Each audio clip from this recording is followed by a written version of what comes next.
Good morning great 10 good morning. तो कैसे हैं आप लोग? CBSE 2019 सॉल्व पेपर की ये वीडियो शुरू होने वाली है। चलो जल्दी से कॉपी में निकालो, तैयार हो जाओ। 10th का सिलेबस कंप्लीट हो गया है तो अब तो हमें सैम्पल पेपर ही करने चाहिए। ठीक है, तो ये वीडियो स्पेशली सिर्फ और सिर्फ आपके फिज़िक्स के टॉपिक को कंप्लीट करेगी। फिज़िक्स के जितने भी सवाल होंगे वो हम सॉल्व करेंगे यहाँ पर। समझ में आया आपको?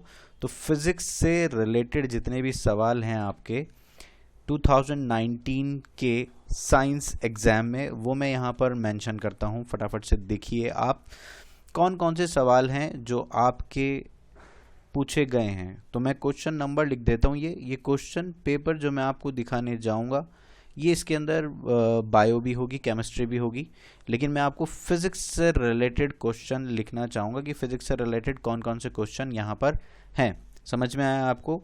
टोटल क्वेश्चन हैं आपके 10 क्वेश्चंस पूछे गए हैं फिज़िक्स से रिलेटेड। मैं यहाँ पर नंबर लिख देता हूँ और उन्हीं क्वेश्चंस को हम डिस्कस करेंगे। अगर आप चाहेंगे तो बायो और केमिस्ट्री के भी सॉल्व्ड पेपर की वीडियो आपको मिल जाएगी। समझ में आया आपको? तो जल्दी से देखिए कौन कौन से वो क्वेश्चंस हैं जो आपके सिलेबस से हैं, आपके पेपर में फिजिक्स से हैं। Question number 1, question number 2, question number 3, question number 7, question number 8, question number 10 और एक है क्वेश्चन नंबर 16, एक है question number 17 and 18 and the last is 25। Total 26 questions हैं। कितने क्वेश्चंस हैं? टोटल 26 क्वेश्चंस हैं, जिसमें आपको ये मिलेंगे फिजिक्स से रिलेटेड। बात समझ में आई आपको? ये किससे रिलेटेड हैं? आपके फिजिक्स से रिलेटेड हैं। समझ में आया आपको? चलो जल्दी से आप इन नंबर्स को नोट कर लीजिए। चलो चलो चलो, शाबाश शाबाश शाबाश। जल्दी से शुरू करते हैं हम अपना पहला क्वेश्चन, क्वेश्चन नंबर 1 से। तो क्वेश्चन नंबर 1 ये रहा आपकी स्क्रीन पर। ओके, क्वेश्चन नंबर 1 ये है। क्वेश्चन नंबर 1 क्या कह रहा है यहाँ पर इस सवाल में? If you could use any source of energy for heating your food, which one would you prefer? State one reason for your choice. Oh my God, what are typical questions? Free के number, free के number, free के number. If I could use any source of energy for heating food, then I would prefer solar energy. Oh my God, what a typical question. Oh my God. देखो क्यों इसके साथ आप उसको reason, उसने एक पूछा, आप 2-3 बता देना। सबसे पहली बात तो फ्रीली अवेलेबल है, अबेंडेंस अवेलेबल है, energy from source, energy from sun is available to every individual, हर एक को मिली हुई है। और एक और बात, solar energy also preserve the natural nutrients of food by cooking it slowly at low temperature. अगर आप माइक्रोवेव में फूड को गर्म करते हैं, जैसे कि वहाँ पर कुछ रेंज होती है 360, 540, 720 और 900 अराउंड, कुछ ऐसे ऐसे डिग्री सेल्सियस पे वो सेट होता है। अगर आप यहाँ पर खाना गर्म करते हैं तो खाने के जो अंदर न्यूट्रिएंट्स होते हैं वो डेड हो जाता है, जितना भी उसका फाइबर होता है वो जल कर ख़त्म हो जाता है। वो फूड जिंदा तो दिखाई देता है लेकिन उसके अंदर का प्रोटीन डेड हो चुका होता है। लेकिन यहीं पर ये बात कही कि सोलर एनर्जी जो सोलर, अगर आप ज़्यादा टेम्परेचर पर फूड को गर्म करते हैं तो उसके अंदर का जो फाइबर है, जो प्रोटीन है, वो जल कर ख़त्म हो चुका होता है। वो उस फॉर्म, नेचुरल फॉर्म में नहीं रहता जिस फॉर्म में हमारी बॉडी को उसकी रिक्वायरमेंट है। तो यहाँ पर जो सोलर एनर्जी है वो नेचुरल न्यूट्रिएंट्स की स्ट्रक्चर को बिल्कुल भी चेंज नहीं करता, उनको प्रिजर्व रखता है और बहुत अच्छा इकोनॉमिकल है। फ्री है भैया, फ्री है। जल्दी से आप इस क्वेश्चन को नोट कर लीजिए। चलते हैं हम अगले सवाल पर, यानी कि क्वेश्चन नंबर 2 पर। और क्वेश्चन नंबर 2 ये रहा आपकी स्क्रीन पर। ये रहा क्वेश्चन नंबर 2 आपकी स्क्रीन पर। मैं क्वेश्चन नंबर 3 को नहीं देखना चाहता क्योंकि ये क्वेश्चन नंबर 3 भी है। अच्छा सॉरी, एक्चुअली सॉरी, मुझे लगा ये बायो से है, मैं इसको काटने जा रहा था, लेकिन ये बहुत ही अच्छा सवाल है। पहले हम क्वेश्चन नंबर 2 को देखते हैं, फिर उसके बाद हम क्वेश्चन नंबर 3 को देखते हैं। देखिए देखिए देखिए, right the functions of voltmeter in an electric circuit. Oh my god, what a big question, what a big question. Oh my god भैया, क्यों लगाते हैं वोल्ट मीटर को? To measure voltmeter, to measure voltage, to measure potential difference between 2 points या across the appliance. अगर कोई भी resistance लगा है, इसके अक्रॉस कितना पोटेंशियल ड्रॉप आ रहा है ये बताएगा रेजिस्टेंस। तो देखिए जल्दी से पढ़ते हैं। The function of voltmeter in circuit is to measure the voltage drop across any appliance. The voltmeter is always connected parallel in circuit. ठीक है, उसने तो फंक्शन पूछा था तो ये ऐसे ही नंबर बढ़वाने वाली बात है और कुछ बात नहीं। तो आप क्या लिख देना? To measure to measure potential difference between 2 points in a circuit, or you can say to measure potential difference across any electrical appliance. समझ में आया? तो ये हो गया है आपका question number 2. Okay, now we are moving towards our question number 3. तो पढ़ते हैं हम क्वेश्चन नंबर 3 को. आइए, क्वेश्चन नंबर 3 क्या कहता है, प्लीज ध्यान से पढ़िए. What happens to the image in the normal human eye when we decrease the distance of an object, say 10 meter to 1 meter? मतलब अगर आपके आंखों के पास ले जाएं किसी ऑब्जेक्ट को, मतलब आपकी आंख यहां पर है, ये आपकी आंख है और ये रहा ऑब्जेक्ट, ये रहा हमारा ऑब्जेक्ट. ठीक है जी, ये ऑब्जेक्ट है हमारा, ये कोई ऑब्जेक्ट है हमारा. अब ये 10 मीटर के डिफरेंस में है. Let's say this is 10 metre distance and now I am moving this object towards your eye. Now you can easily observe that the distance is reduced, so much reduced, you know 1 meter. According to our question, the distance of the object from the eye is reduced from 10 meter to 1 meter. Okay, now justify your answer. What happens to the image distance? अब image कहाँ जाएगी, ध्यान से सुनिए भैया. उसने कहा कि ऑब्जेक्ट तो आप इतनी पास ले आए, आपको कमेंट किस पे करना है, what happens to the image distance. Image distance पर क्या फर्क पड़ेगा, ये ऑब्जर्व करना है. ठीक है, मैं बताता हूं इसका जवाब. आप पॉज करके सोचना चाहते हैं तो प्लीज आप सोचिए. तो उम्मीद है आपने पॉज करके थोड़ा सा अपना दिमाग को घुमाया होगा, सोचा होगा. उम्मीद कर सकते हैं थोड़ी देर के लिए आपने अपना दिमाग पढ़ाई में लगाया होगा. तो ध्यान से सुनिए. क्या कभी ऐसा होता है कि, अच्छा ये तो आप पढ़ ही चुके होंगे ना, कि आपके पास एक रेटिना नाम की चीज भी है. कौन है? Retina, Katrina, retina. ओके, मुझसे आई बॉल सही से बन नहीं पा रही है, लेकिन आप लोग बहुत कलाकार हैं, मुझे पता है आप एक अच्छी सी आई बॉल बनाएंगे. ओ my god, what a beautiful human I structure. यहाँ पे होता है आपका ह्यूमन आई लेंस, और ये रहा आपका ऑब्जेक्ट, और ये रही आपकी रेटिना स्क्रीन. तो भैया ध्यान से सुनिए कि ऑब्जेक्ट से जो रेज चलती हैं वो आगे रेटिना स्क्रीन पर मिल जाती हैं. अब आपको ये भी पता होगा कि आपकी आंखों में जो ऊपर वाले ने लेंस दिया है वो एडजस्टेबल फोकल लेंथ का है. कैसा है? एडजस्टेबल फोकल लेंथ का है. वो अपने आप अपनी थिकनेस को कम ज़्यादा करता रहता है, अपनी फोकल लेंथ को कम ज़्यादा करता रहता है. उम्मीद है आपको मेरी बात समझ में आ रही होगी कि ज़रूरत पड़ने पर वो लेंस मोटा हो जाता है और ज़रूरत पड़ने पर वो लेंस बहुत पतला हो जाता है with the help of ciliary muscles. Okay, तो जब आप दूर का ऑब्जेक्ट देख रहे होते हैं तो आपका लेंस जो है वो थिन हो जाता है, और जब आप पास का ऑब्जेक्ट देख रहे होते हैं आपका लेंस जो होता है वो थिक हो जाता है. तो इसकी पावर ऑफ कन्वर्जेंस बढ़ जाती है. तो भैया जी ध्यान से सुनिए, इमेज तो रेटिना पे ही बनने वाली है, with the help of power of accommodation, with the help of power of adjustment of human आई. क्योंकि ह्यूमन आई अपने आप को इस तरीके से एडजस्ट कर सकती है कि वो दूर के ऑब्जेक्ट को भी और पास के ऑब्जेक्ट को भी बखूबी साफ साफ देख सकती है. बात समझ में आई आपको? तो हमेशा अगर आप ह्यूमन रेंज जो होती है कि 25 सेंटीमीटर से और इन्फिनिटी तक जो हम देख सकते हैं क्लियरली, तो अगर आप इसके बीच में कहीं पर भी अगर ऑब्जेक्ट को रखेंगे तो आपकी जो इमेज है वो रेटिना स्क्रीन पर ही बनेगी. क्योंकि वहाँ पर जो सीलियरी मसल्स हैं वो अपने आप को इस तरीके से एडजस्ट कर लेती हैं कि इमेज वहीं पर बनती है. उम्मीद है आपको ये जवाब समझ में आया होगा. मैं आपको पढ़वा भी देता हूँ, एक सेकंड प्लीज होल्ड ऑन. तो देखिए ये रहा सवाल का जवाब। If the object is greater than 25 centimetre the image is always formed on the retina as the focal length of the human eye lens gets adjusted. ये दो वर्ड बहुत इंपॉर्टेंट है, आपको इन्हें लिख कर ही आने होंगे। बात समझ में आ गई क्या? Depending on the object distance, वो अपने आप को एडजस्ट कर लेती है। Now this special property of human I is called power of accommodation. यही तो मैं आपको बता रहा था, मेरी बात पे आपको यकीन नहीं हो रहा था तो मैं आपको पढ़वा देता हूं। Hence the image distance will remain same if the object distance changes from 10 metre to 1 metre. समझ में आएगा? यहां तक कि ये अगर 25 सेंटीमीटर तक भी जाता तब भी ऐसा ही होता रहता। क्या आपको मेरी बात समझ में आई है? बहुत शानदार।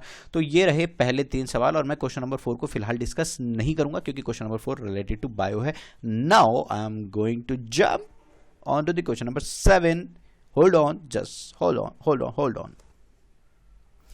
तो ये रहा आपकी स्क्रीन पर क्वेश्चन नंबर 7। देखिए, तो यहां पर 3 एडवांटेजेस आपको बताने हैं। Exploiting resources with short term aims, using a long term perspective in maintaining our natural resources. ये भी एक जनरल क्वेश्चन है, आपको इसमें कोई बहुत लोड लेने की ज़रूरत नहीं है। बेसिक सी नॉलेज के साथ आप इस क्वेश्चन को अटेम्प्ट कर सकते हैं। ठीक है, आप पॉज करके खुद से सोचना चाहें या जो यहाँ पर लिखा है इसको पॉज करके पढ़ना चाहें तो पढ़ लीजिए। मैं एक्सप्लेन करता हूँ, बहुत ध्यान से सुनना। सबसे पहले उसने कहा list out the 3 advantages of exploiting resources with short term AIIMS. देखिए क्या एम हो सकते हैं कि बेसिक नीड जो है पॉपुलेशन की कैन बी इजीली सेटिस्फाइड और you can say fulfilled. Industrialise short term AIIMS समझ रहे हैं आप? मतलब आपकी कोई बहुत लंबी प्लानिंग ना हो, कोई एक बहुत छोटा सा गोल है, आप उसको अचीव करना चाहते हैं और उसके लिए आप किसी रिसोर्स को एक्सप्लॉइट कर रहे हैं। ठीक है, जैसे कि आपने कहा कि अभी मास्क बनने की ज़रूरत है या सैनिटाइजेशन बहुत चल रहा है तो सैनिटाइज़र की बहुत ज़रूरत है इस तरीके के माहौल में। तो जो ये एक मतलब ये ऐसा तो नहीं है कि ज़िंदगी भर रहने वाला है, बहुत जल्दी चीज़ें ठीक हो जाएंगी। तो शॉर्ट टर्म गोल है ये कि इसको अचीव करने के लिए आप किस किस रिसोर्स का आप यूज़ कर रहे हैं, तो उनको एक्सप्लॉइट कर रहे हैं हम। ठीक है, जैसे कि फास्ट इंडस्ट्रियलाइजेशन हो गया, variety of useful product can be made to make life easy. तो इस तरह की चीज़ें होते हैं, शॉर्ट टर्म एम्स होते हैं। ठीक है जी।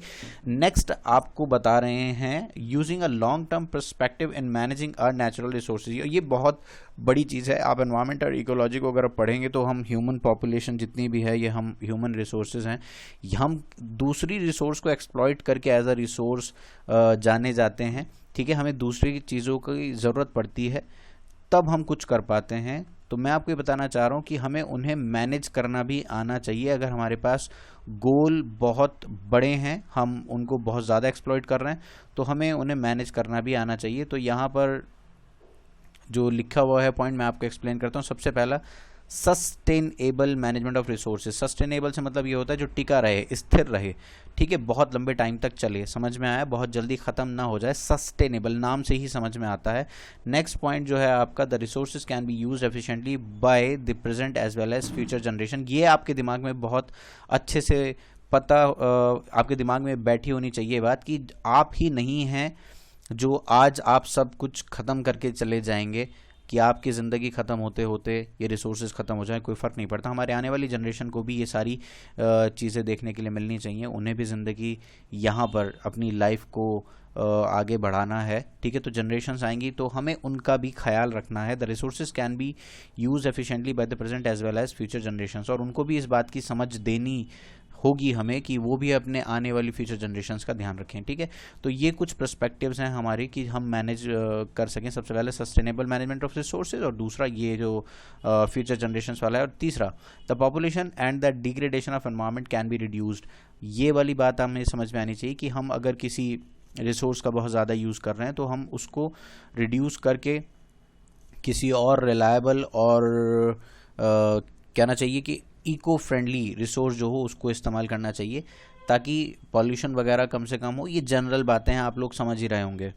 ठीक है, बहुत बेसिक सा सवाल था। अगला क्वेश्चन है क्वेश्चन नंबर 8, आप इसको बहुत ध्यान से देखिए। What is rainbow? Draw a label diagram to show the formation of rainbow.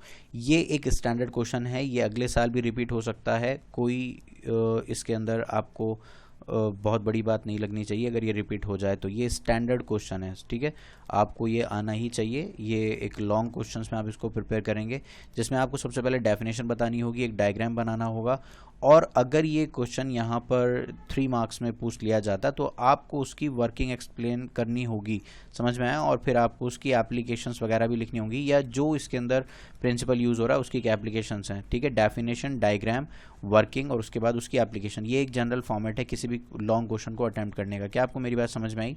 ठीक है, तो हम आंसर की तरफ चलते हैं। आपको पता ही होगा रेनबो क्या होती है। रेनबो होता है कि जब डिस्पर्जन होता है, क्या होता है? डिस्पर्जन। आइए देखते हैं। Splitting of white light into its 7 colours, ये वाली जब फिजिकल फिनोमेना होता है तो रेन ड्रॉप्स जो एटमॉस्फेयर में होती हैं उनसे जब एक कलेक्टिव डिस्पर्जन मिलता है, collective splitting of white light मिलती है, तो रेनबो की फॉर्मेशन होती है। आइए देखते हैं।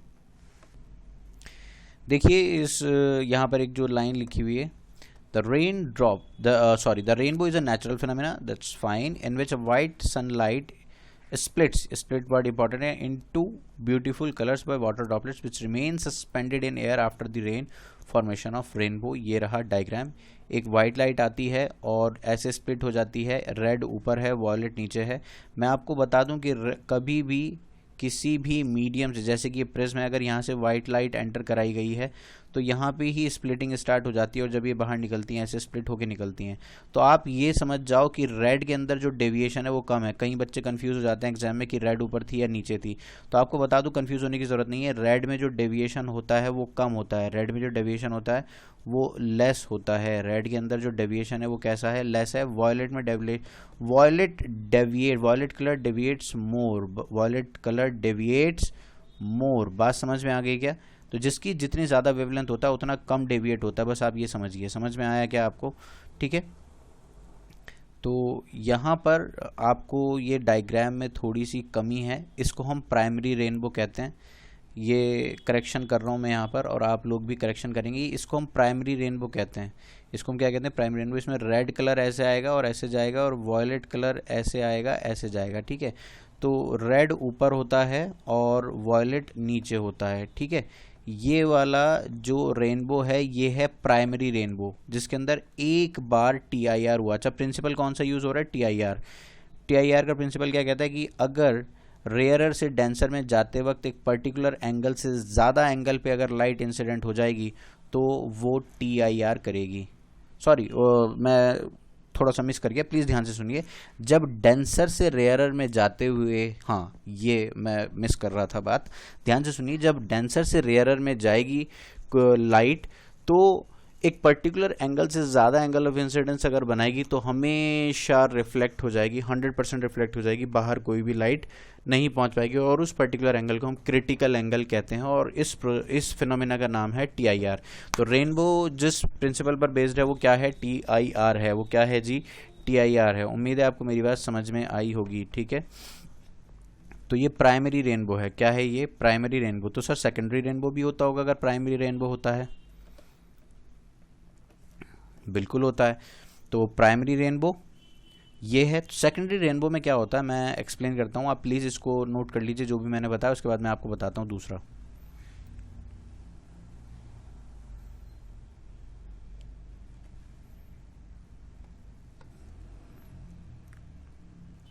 देखिए उस केस में क्या होता है, जो रेड लाइट आ रही है ये यहाँ आती है, और एक दूसरा इंटरनल रिफ्लेक्शन भी, टोटल इंटरनल रिफ्लेक्शन का एक दूसरा, एक बार तो यहाँ पे रिफ्लेक्ट होती है और दूसरी बार वो यहाँ पर रिफ्लेक्ट होती है और फिर ऐसे बाहर निकल जाती है। समझे? ये क्या थी? रेड लाइट ऐसे निकल गई। अभी एक जो दूसरी लाइट होगी यहाँ पर, मैं येलो कलर से दिखा रहा हूँ उसको, प्लीज़ आप लोग समझना। ये ऐसे जाएगी क्योंकि ये ज़्यादा डेविएट हो रही है। हो सकता है आपको देखने में दिक्कत हो, मैं पिंक कलर यूज़ करता हूँ यहाँ पर, ये आप समझने की कोशिश करना, ठीक है। एक बार वाइट भी यूज़ करके देखता हूँ कैसी। हाँ, वाइट भी दिक्कत कर रही है, आप पिंक से ही समझो कि ऐसे ये आई, ये कौन है? वॉयलेट है, ठीक है। अब वो भी 2 बार रिफ्लेक्ट होगी और ये यहाँ से रिफ्लेक्ट होकर फिर ऐसे बाहर निकल जाएगी। अगर आपको मेरी बात पे यकीन नहीं होता तो आपके पास गूगल है, आपके पास बुक्स हैं, लेकिन ये वाला डायग्राम बहुत सारे लोग गलत पढ़ाते हैं। इसको हम कहते हैं सेकेंडरी रेनबो। सेकेंडरी रेनबो, बस इसके अंदर सेकेंडरी रेनबो इसको इसलिए कहा जाता है कि टू टाइम्स TIR होता है। क्या होता है? 2 टाइम्स TIR। इस वाले केस में वॉयलेट ऊपर चली जाती है और इस रेड चली जाती है नीचे। समझ में आया आपको? तो इसको कहते हैं हम सेकेंडरी रेनबो। तो ऐसा भी कह दिया जाता है कि वो वाला रेनबो जिसके अंदर वॉयलेट ऊपर है, रेड नीचे है, ये कौन हो गया? ये हो गया आपका सेकेंडरी रेनबो। लेकिन अगर यही कलर पलट जाएं, ऊपर चला जाए रेड और नीचे आ जाए वॉयलेट, तो ये कौन सा रेनबो हो जाएगा? Primary rainbow. ये कौन सा रेनबो है? Primary rainbow. ठीक है, तो इस वाले डायग्राम के आप करेक्शन कर लेना। हाँ, यहाँ पे ऑब्जर्वर है, यहाँ से ये ऑब्जर्वर देख रहा है। उम्मीद है आपको मेरी बात समझ में आई होगी। ठीक है, तो क्वेश्चन नंबर 8 डिस्कस करने के बाद अब हम जाते हैं क्वेश्चन नंबर 10 पर। ओके, तो यहाँ पर देखिए लिखा हुआ है क्वेश्चन नंबर 10 में, trace the sequence of events when which occurs when a bright light is focused on our eye. ठीक है, सबसे पहले क्या होता है कि रिसेप्टर्स लगे होते हैं। वो रिसेप्टर्स क्या करते हैं? सेंसरी न्यूरॉन को सिग्नल भेजते हैं और सेंसरी न्यूरॉन ब्रेन को सिग्नल भेजते हैं। वहाँ ब्रेन से एक मोटर न्यूरॉन होती है, वो आई को कंट्रोल करती है, आई फंक्शंस को कंट्रोल करती है। और उसके बाद आई को कमांड दी जाती कि आई मसल्स कितनी कॉन्ट्रैक्ट की जाएं और कितनी रिलैक्स हो जाएं। मेरी बात समझ में आई है आपको? ठीक है, तो ये सारी चीज़ें हैं, मैं एक बार फिर से एक्सप्लेन कर देता हूँ, बहुत ध्यान से सुनिए। जैसे ही लाइट आती है तो रिसेप्टर्स उसको रिसीव करते हैं। सेंसरी जो सेंसर्स होते हैं, जो इनका काम यही होता है सिग्नल्स इधर से उधर ट्रांसमिट करना, भेजना, समझाना, ब्रेन को मैसेज देना। ठीक है, सेंस करना बेसिकली। तो वहाँ पे सेंसरी न्यूरॉन होती है, वो ब्रेन को सिग्नल भेजती है और ब्रेन वापस से मोटर न्यूरॉन जो आई के फंक्शंस को कंट्रोल करता है, वो आई को कॉन्ट्रैक्ट करके उसको कमांड देता है कि भैया आई अपनी आई मसल्स को भी कॉन्ट्रैक्ट करो या रिलैक्स हो जाओ वगैरह वगैरह, जो भी कमांड होगी वो यहाँ से चलेगी। When bright light is focused on our eyes, then it goes to the brain. The brain reverts back the message by the motor neuron which contracts the pupil. The sequence of events which occurs is. तो ये बहुत अच्छा सा question लगा मुझे। ठीक है, NCERT में इतनी डिटेल में नहीं है। ठीक है, अच्छा सवाल था। अगर आप इस तरीके से लिख कर आएंगे तो आपको अच्छे मार्क्स मिलेंगे। ठीक है, तो क्वेश्चन नंबर 16 पर जंप करने जा रहे हैं। जल्दी से आपको कुछ नोट करना तो पॉज करके नोट कर लीजिए। ठीक है, क्वेश्चन नंबर 16 को ज़रा सा रीड करने की कोशिश करें। With the help of suitable circuit diagram prove that the reciprocal of the equivalent resistance of a group of resistance joined in parallel is equal to the sum of the reciprocals of the individual resistances. सवाल समझ में आया आपको? हमें ये show करना है कि इक्विवेलेंट रेजिस्टेंस का जो हमने ग्रुप ऑफ रेजिस्टेंस है जिनको पैरेलल में ज्वाइन किया है, मतलब आपको बेसिकली ये प्रूव करना है कि 1/r equivalent is equal to 1/r1 plus 1/r2। ये वाला डेरिवेशन आपको करना है बेसिकली, ये समझ में आना चाहिए। आप पॉज करके दोबारा पढ़ो प्लीज़ जल्दी से। खैर, और सेकंड पार्ट क्या दिया है? In electric circuit 2 resistors 120 each, ये मुझे ऐसा लग रहा है ये 12 ओम है जिसको 120 लिख दिया गया है। इसको 12 ओम आप मार्क कर लीजिए, बाकी हम क्वेश्चन में देख के समझ जाएंगे कि कहना क्या चाहता है, कहना क्या चाहते हो। Each are joined in parallel to a 6 volt battery, find the current drawn from the circuit. ठीक है, सेकंड पार्ट में जो चॉइस में दिया गया है उसको अभी नहीं कर रहा हूँ, या हम यहीं पे भी सॉल्व करके आगे चल सकते हैं इसको। ये एक सर्किट थ्योरी का सवाल है, बहुत ध्यान से देखिए आप इस सवाल को। क्या हो रहा है इस सवाल में, ये क्या पूछा गया है, मैं इसका पहला पार्ट आगे जाके सॉल्व कर दूंगा। यहाँ पे देखते हैं, इलेक्ट्रिक लैंप लगा है। ये क्या है? इलेक्ट्रिक लैंप है ऑफ रेजिस्टेंस 20 ओम। ये भी 20 ओम है जिसको 200 लिख रखा है, 20 ओम। बात समझ में आ गई क्या? ये टाइपिस्ट होता है ना, मिस्टेक कर देते हैं। And a conductor of resistance 4 ओम, यहाँ पे कितना है? 4 ओम है, 20 ओम है। Are connected to 6 volt battery as shown in the circuit, calculate the total resistance of the circuit. Oh my god भैया, अब कुछ नहीं हो सकता, इतना टफ सवाल मैं नहीं कर सकता। मुझे नहीं पता कि रेजिस्टेंस सीरीज में ऐड हो जाते हैं और ये 20 + 4 डायरेक्ट ऐड हो जाएंगे और ये 24 ओम हो जाएगा। मेरी बात समझ में आई क्या? Alright then the current through the circuit is, अगर 6 वोल्ट की बैटरी है तो V divided by R equivalent आप कर दीजिएगा और आपको मिल जाएगा करंट इन दिस सर्किट। तो 6 divide by 24 1/4 that is 0.25 ampere. Oh my god, so tough question बाबा, इतना टफ सवाल पूछ लिया सीबीएसई ने, अब क्या होगा कैसे होगा। ओ हो। ठीक है, अब हम पहले वाले सवाल को देख लेते हैं। ठीक है, आप प्लीज़ इसको दोबारा अगर रीड करना चाहें तो रीड कर लीजिए, मुझे याद है सवाल। एक बार आपको 1/R equivalent equals to 1/R1 plus 1/R2 plus 1/R3 and so on, ये प्रूव करना है। और दूसरा आपको प्रूव करना है, दूसरा आपको सवाल करना है कि 12 ओम के रेजिस्टर्स हैं, उनको पैरेलल में ज्वाइन करके 6 वोल्ट बैटरी के साथ लगा दिया गया है और करंट पूछा गया है। समझ में आया? चलते हैं हम इसके सॉल्यूशन पर। तो ध्यान से देखिए, आपने सबसे पहले डायग्राम बनाना है और उसके बाद फिर बहुत सारी बेस लिखना है, थ्योरी बेस जो होता है वो तैयार करना है, प्लॉट बिछाना है, मूवी का प्लॉट है, उसके बाद फिर मूवी शूट होगी। तो इस तरीके से आपको पहले डायग्राम बनाना है। डायग्राम बनाने के बाद आपको, ये बहुत ही जनरल है, आपकी नोट्स कॉपी में है ये, आप प्लीज़ ध्यान से देखो। ठीक है, कहीं भी पढ़ा हो आपने, कैसे भी पढ़ा हो, ये मिलेगा आपको। ठीक है, और ये एक डेरिवेशन है, आपको ये प्रूव करने के लिए मिल जाएगा। ठीक है, और ये मतलब कर रखा है, अगर आप कहोगे तो मैं आपको समझा दूंगा। ये एकदम मतलब इसमें कुछ है नहीं, ये थ्योरी है कि करंट आ रही है, करंट डिवाइड हो गया है। सबसे पहले इसको डेरिवेशन को कैसे करते हैं बहुत ध्यान से देखिए कि आई करंट आ रही है, I1 I2 I3 and up to IN, इन सभी करंट को लिखने की कोशिश की जाती है। ठीक है, सबसे पहले तो आप क्या कहोगे, V/R इक्विवेलेंट, ये कौन है, I है, ये कौन है, I, और यही करंट डिवाइड हो रही है I1 में, I2 में, और ऐसे करते करते करते करते कहाँ तक, IN तक। तो यहाँ पे क्या आ जाएगा, V/R1 प्लस V/R2, और ऐसे करते करते करते करते कहाँ तक आ जाएगा, V/RN तक, और V कैंसिल हो जाएगा। मेरी बात समझ में आई आपको? And 1/R equivalent equals to 1/R1 plus 1/R2 plus 1/RN, ये प्रूव हो जाएगा। ठीक है, उसके बाद अगर आप सवाल को देखना चाहते हो तो उसके बाद वाला जो सवाल है वो ये था कि 12 ओम पैरेलल में लगे हैं, तो सॉल्व करके बताऊं मैं आपको। देखो 12 ओम अगर 12 ओम दो ऐसे पैरेलल में लग जाएं तो क्या होगा, ये आएगा इक्विवेलेंट 6 ओम के। ठीक है, और ये है 6 वोल्ट की बैटरी। ठीक है जी, तो 6 वोल्ट की बैटरी और 6 ओम, 6 वोल्ट 6 ओम, तो ये कितना करंट जनरेट कर देगा यहाँ पर, 1 एम्पेयर। भाई इतना टफ सवाल, ओ भाई एकदम जज्बात बदल दिए, वक्त बदल दिया, इतना टफ सवाल दे दिया, कैसे होगा अब।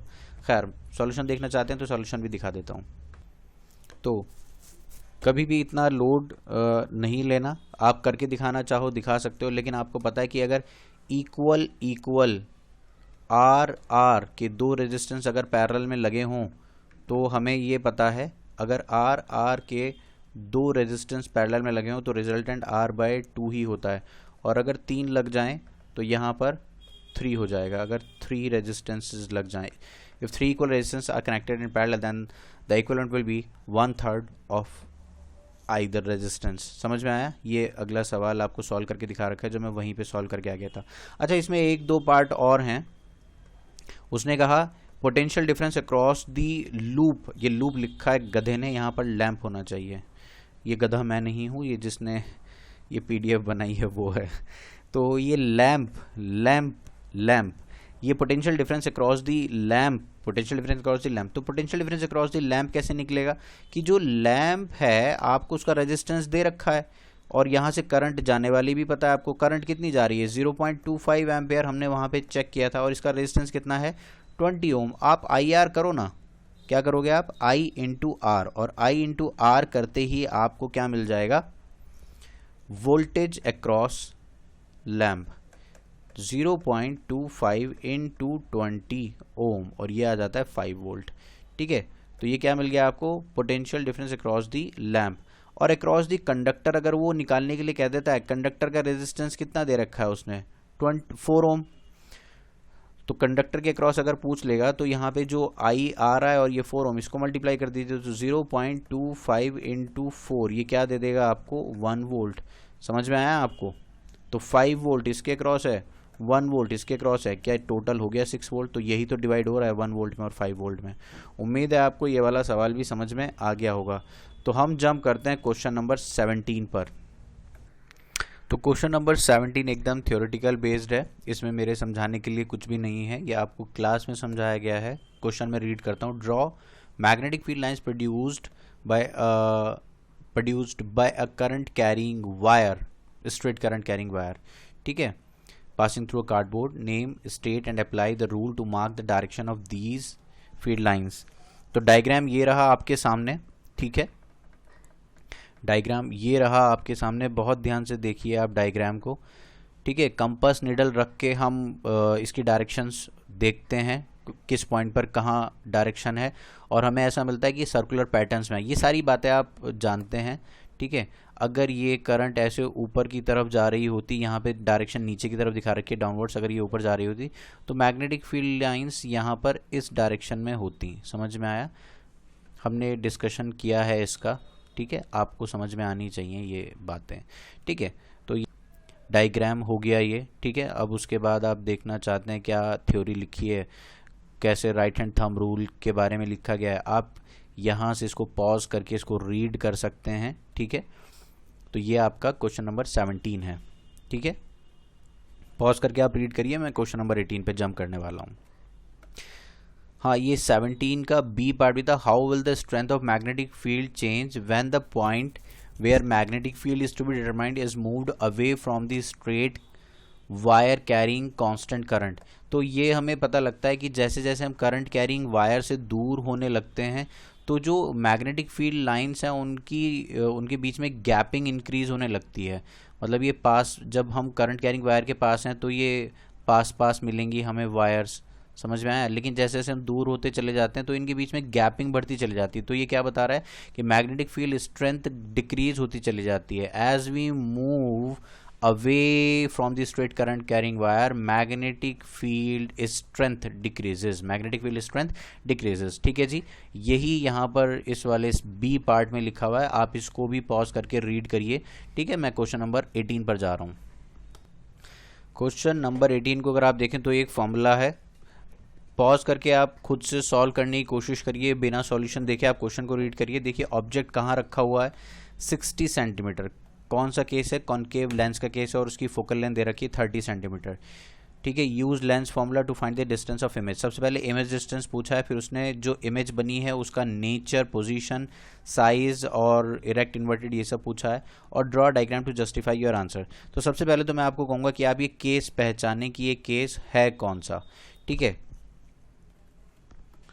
तो कॉन्केव लेंस के केस में दो ही केस होते हैं, एक फोकस से इधर और एक फोकस से उधर, मतलब एक फोकस और पोल के बीच में और एक फोकस से पीछे पीछे, ठीक है। तो ये अगर फोकल लेंथ दे रहा है 30 सेंटीमीटर और ये 60 सेंटीमीटर, तो ये कौन सा केस हो गया, ये दूसरा वाला केस है कि फोकल लेंथ से पीछे, अवे फ्रॉम, मतलब दूर है, एक बिटवीन फोकस एंड पोल नहीं है। तो कुछ नहीं करना आपको, प्रॉपर साइन कन्वेंशन के साथ, object distance negative, focal length of concave lens is negative, ठीक है। ये कॉन्केव लेंस है, ठीक है जी, इसकी आपको फोकल लेंथ नेगेटिव रखनी है, ठीक है। तो अकॉर्डिंगली आपको पुट करना है बस। यहाँ पे लेंस है तो लेंस वाला फॉर्मूला यूज होगा, 1/v minus 1/u equals to 1/f। तो v अपने आप आ जाएगा, बस आपको u कैसे पुट करना है, -60 पुट करना है, फोकल लेंथ को पुट करना है -30। यही इंपॉर्टेंट पॉइंट्स हैं, आप इस तरीके से सवाल करेंगे कभी गलत नहीं होगा, ठीक है। जब आप सॉल्व करके देखेंगे तो v नेगेटिव आ रहा है, और v का नेगेटिव आना ये बता रहा है कि ऑब्जेक्ट इधर है -60 पर, ठीक है, और इमेज भी इधर ही बन रही है -20 पर, ऑब्जेक्ट यहीं इधर साइड ही बन रही, इमेज इधर साइड ही बन रही है, समझ में आया। और वो डिमिनिश्ड होगी, वर्चुअल होगी, क्योंकि रेज जो आएंगी वो तो उधर निकल जाएंगी, ठीक है। तो पीछे कैसे आएंगी, और ऐसे पीछे जब रेज आकर बनती हैं तो कैसी इमेज होती है, वर्चुअल इमेज बनती है। तो देखिए नेचर के बारे में भी बात कर लेते हैं, ठीक है। नेचर क्या कह रहा है कि पहली बात तो वर्चुअल है, डिमिनिश्ड है, फोकस के और सेंटर के बीच में, ऑप्टिकल सेंटर के बीच में, फोकस और ऑप्टिकल सेंटर के बीच में। जब फोकस से पीछे रखा होता है ऑब्जेक्ट तो फोकस और ऑप्टिकल सेंटर के बीच में ही बनती है, ठीक है, और डिमिनिश्ड बनती है। और अगर ऑब्जेक्ट ऐसे है, इमेज भी ऐसे ही बनती है, तो इसे हम इरेक्ट इमेज कहते हैं, समझ में आया। लेकिन अगर कभी ऐसा हो कि इमेज उल्टी बन जाए तो हम इसे इन्वर्टेड इमेज कहते हैं, ठीक है। ये सवाल समझ में आना चाहिए आपको। नेक्स्ट पार्ट जो थर्ड पार्ट वो कह रहा था ड्रॉ डायग्राम, तो डायग्राम भी मैंने आप बना ही दिया, डायग्राम नेक्स्ट पेज पे है, एक मिनट देखिए प्लीज़। डायग्राम ये रहा, ठीक है, फोकस और ऑब्जेक्ट के बीच में, ठीक है, फोकस और ऑप्टिकल सेंटर के बीच में, फोकस और ऑप्टिकल सेंटर के बीच में ये आ गई आपकी इमेज, ये है इमेज, ठीक है। तो ये कितना है 20 सेंटीमीटर। अगर पॉजिटिव आता आंसर तो इमेज कहीं इधर साइड होती, यहाँ पर कहीं, लेकिन इमेज डिस्टेंस कैसा है नेगेटिव, ठीक है, तो इमेज लेफ्ट हैंड साइड ही बनेगी। तो मैं क्वेश्चन नंबर 25 पर जा रहा हूँ, लास्ट क्वेश्चन है हमारा, प्लीज़ देखिए। ये भी एक थ्योरेटिकल क्वेश्चन है, आप इसको पढ़िए प्लीज़, आपको समझ में आएगा कि क्या है। बहुत इजी क्वेश्चन है ये भी, तो देख सकते हैं आप कितने आसान सवाल आ रखे हैं, ठीक है। While studying the dependence of potential difference V across the resistor on the current I passing through it in order to determine the resistance of the resistor, a student took 5 readings for different values of current and plotted a graph V and T, ठीक है। Graph दे रखा है आपको, he got a straight line graph passing through origin, ये I है यहाँ पर, V and I, एक V पोटेंशियल डिफरेंस है और करंट I है, अब इन्हीं के बीच में ग्राफ भी बन रहा है, उसने T गलत लिख दिया। he got a straight line graph passing through the origin. What does the straight line signify? Write the method of determining the resistance of the resistor O using this graph. तो ध्यान से सुनिए, पहली बात तो आपको समझ में आना चाहिए कि उसने कहा कि क्या इंडिकेट्स करती है, ये इंडिकेट करती है कि V और करंट आपस में एक दूसरे के डायरेक्टली प्रोपोर्शनल हैं, यही तो ओम्स लॉ बताता है, ठीक है। तो स्ट्रेट लाइन आना तो आपको ये बता रहा है कि ओम्स लॉ को ये सेटिस्फाई करती है। और दूसरी बात, आप उससे रेजिस्टेंस कैसे निकाल सकते हैं, जो भी लाइन है उसका अगर आपको स्लोप पता लग जाए तो स्लोप किसके इक्वल होता है, रेजिस्टेंस के इक्वल होता है, ठीक है। तो पहले पार्ट का सॉल्यूशन देख लेते हैं और जो है वो भी देखते हैं, ठीक है। ये रहा, सबसे पहले आपको क्या देखना, ये ग्राफ दिया हुआ अगर था तो ये आपको रेजिस्टेंस के बारे में बता देगा, और स्ट्रेट लाइन क्या बता रही है, ओम्स लॉ है, ये सब बातें वही हैं जो भी बताई आपको, ठीक है। तो in other word the slope of graph at any point gives the value of 1/r। देखिए ये बात और नोट करनी है, मैं जब पढ़ा रहा था तब भी आपको बता रहा था कि अगर V इधर है और करंट इधर है तब तो स्ट्रेट लाइन जो भी होगी उसका स्लोप डायरेक्ट आपको रेजिस्टेंस दे देगा। बात समझ में आई क्या, इसका स्लोप आपको, इस वाले ग्राफ का स्लोप आपको डायरेक्ट रेजिस्टेंस के इक्वल है। लेकिन अगर करंट इधर आ जाए और V इधर आ जाए तब स्लोप 1/, रेजिस्टेंस के इक्वल है, तो आपको स्लोप का रेसिप्रोकल करना पड़ेगा। मेरी बात समझ में आई है आपको, ठीक है। तो ये है सवाल, बहुत बेसिक सा, ठीक है। अब एक और सवाल देख लेते हैं। What would you suggest to a student if while performing the experiment he finds that the pointer needle of the ammeter and voltmeter do not coincide with the 0 marks on the laboratory scale when the circuit is open, no extra ammeter voltmeter is available in the laboratory। Question दोबारा read करिए, मैं समझाता हूँ आपको क्या कहना चाह रहा है वो।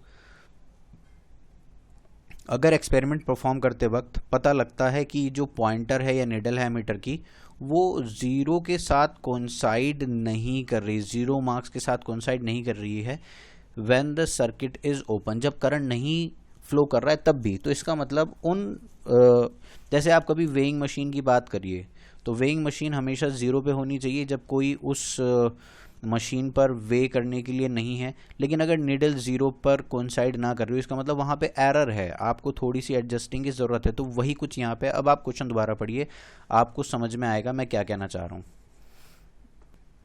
ठीक है। मैं आपको बताता हूँ कि ये 0 एरर है, बताया भी आपको कि क्या है ये 0 एरर। आइए सॉल्यूशन देखते हैं इसका। देखिए यहाँ पे लिखा हुआ है this is called the zero error of the scale of ammeter or voltmeter. If there is a zero error, then this error is subtracted from the value that depicts when the circuit is closed, otherwise the accurate current or potential difference will not be recorded। और obviously ये बात होनी भी चाहिए। मान लीजिए कि जो वेइंग मशीन की रीडिंग है वो ऑलरेडी 0 पर ना होकर आपको 1 kg दिखा रही है जब कोई नहीं है, तो जब आपकी रीडिंग आएगी 66 kg तो आप समझ जाएंगे कि ये 1 kg एक्स्ट्रा दिखा रहा है, तो 66 में से आपको वो एरर माइनस करनी पड़ेगी, तब आपका एग्जैक्ट मास आएगा। मेरी बात समझ में आई? तो यही यहाँ पर भी लिखा हुआ है, आप प्लीज़ दोबारा पढ़िए, अब आपको समझ में आएगा कि क्या कहना चाह रहे हैं कि 0 एरर को सब्ट्रैक्ट करना पड़ता है। बात समझ में आई क्या आपको? तो ये था 2019 का पेपर। ठीक है। फिलहाल इस वीडियो में 2019 की फिजिक्स डिस्कस हो चुकी है, आप कहेंगे बायो और केमिस्ट्री के भी सॉल्यूशंस अपलोड कर दिए जाएंगे। तब तक के लिए bye bye, see you soon, enjoy. और अगर यहाँ तक आ ही गए हो तो प्लीज़ चैनल को सब्सक्राइब करें, लाइक करें, शेयर करें, कमेंट करें। Bye bye, see you soon, enjoy, have a nice day, bye boy.